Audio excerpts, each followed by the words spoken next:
Let's talk about money, or ego, kudi, or whatever you call money in your language. Most times, when people want to start any agricultural business, be it livestock farming or crop plantation, they only want to make money from the business, but no one actually talk about what happens after your sales and you make that money. What do you do with the profits?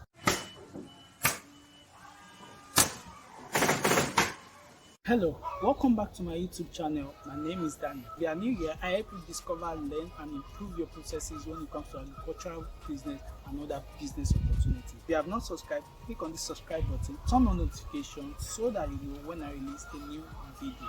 Finally, you decided to start an agricultural business. And even you've gone as far as selling your first seed. For example, you are into catfish farming, and at the end of 6 months, you actually sold your fish. What happens to the profits that you make? Or if you are into poultry farm, your layers for example, and you've started making money from daily sale, and at the end of the month when you've done your running cost, calculate your profit. What happens to that profit? In this video today, I'll be talking about 3 things that you can do with the money that you made from your production at the end of each month or at the end of a production cycle. For example, if you are doing catfish farming. If you're ready, let's dive in. The very first thing that you can do with the profits that you make from your production, from your sales at the end of the production cycle, is to actually reinvest the money back into the business. Take for example catfish farming.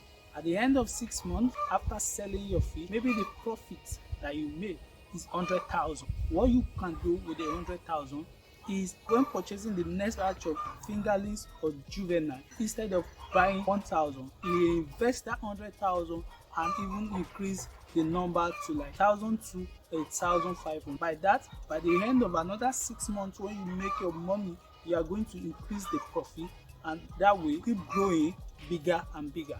And now let's take for example you are into poultry farming. Maybe layers bird, when they start laying and they start bringing daily income, you can decide, okay, what you will do is you calculate your profit at the end of the month, and when you've deducted your expense, see that okay, this is the amount that is remaining as profit. You can actually keep that, save that in a place, or use it to buy extra asset on the farm that will help you grow your poultry farm. Now, if you are into broilers farming as well, after 6 weeks or 8 weeks, when you sell it and you make your profit, you can actually increase the number of birds you are going to buy in your next batch. The second thing that you can do with the profits that you make, or with the money you make from your production at the end of the production cycle, is to actually save certain percentage of it. You might want to say, okay, I don't want to reinvest every of the money that I have into the business. I want to save a certain percentage, maybe 20%, 30%, 10%, 70%, whatever percentage you decide to save. Then you can save a chunk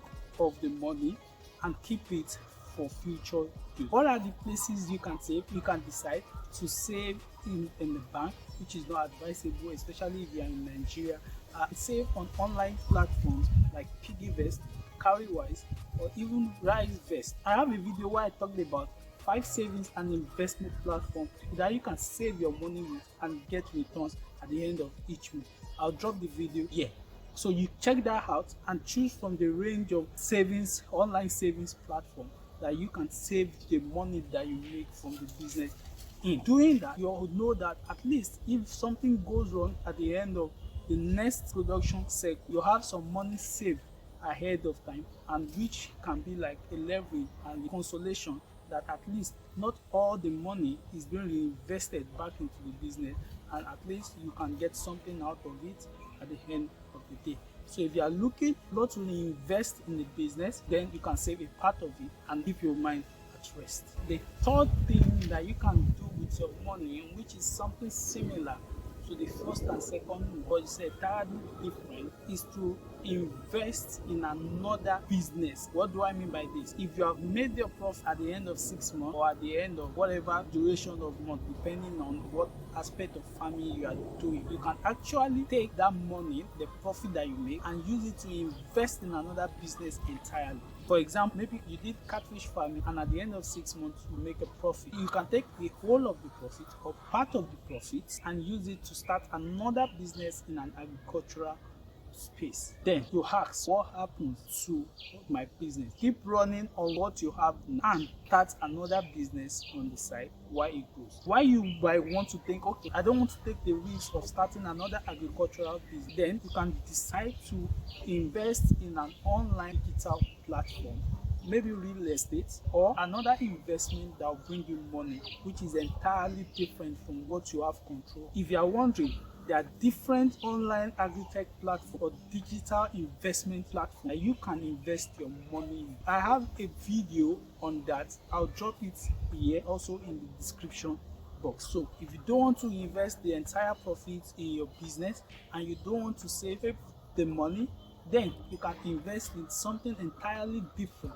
from your business. And that will mean that you are making money in both ways. There is a saying that do not put all your eggs in one basket. So I'll give you an advice. For every production cycle, after deducting your cost and expenses, and you know the actual profits you make, instead of doing only one of the 3 options that I've mentioned earlier, then you can split the money and actually do the 3, which means you are diversifying your risks. What do I mean?